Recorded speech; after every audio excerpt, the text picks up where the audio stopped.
I look around and just like we were talking, you guys have so much wisdom and so many stories and so many things that you've been blessed with.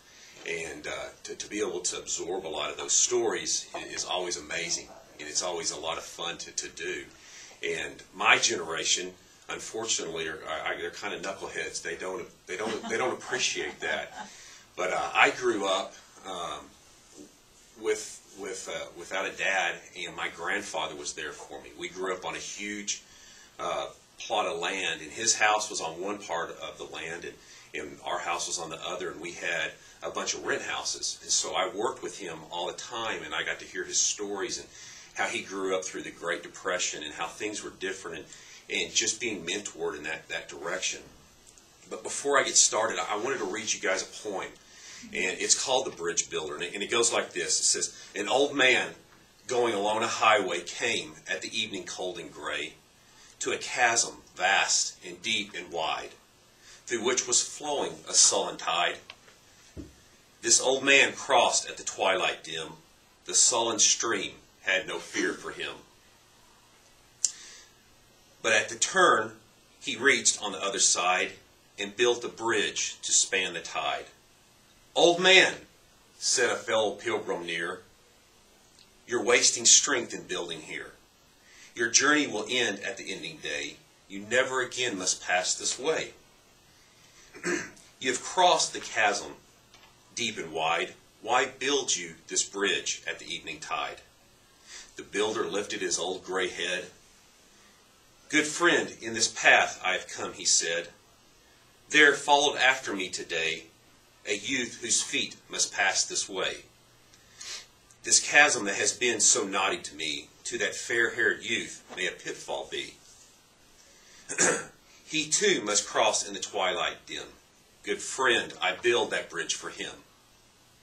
And I love that poem as I read that, because one of the things that's so amazing is that we learn so much from people that are a little older than us, or even a lot older than us. They all have a story to tell. Yes, ma'am, they do. And we have to embrace that, because God has blessed you guys with so many stories and so much knowledge that we, as a younger generation, need to embrace that, because it helps us get over those hurdles in life. And a lot of times we don't do that. As we see, and we're so busy sometimes, and we get so worried about what the world has going on and what we have to do in our business and things like that, that we really forget that. And for me, I have two men in my life that mentor me on a weekly basis. One is 68 and the other one is 64. I've learned to appreciate that, because God has given you guys so many blessings and so many intricate stories and things that we need to absorb as a younger culture.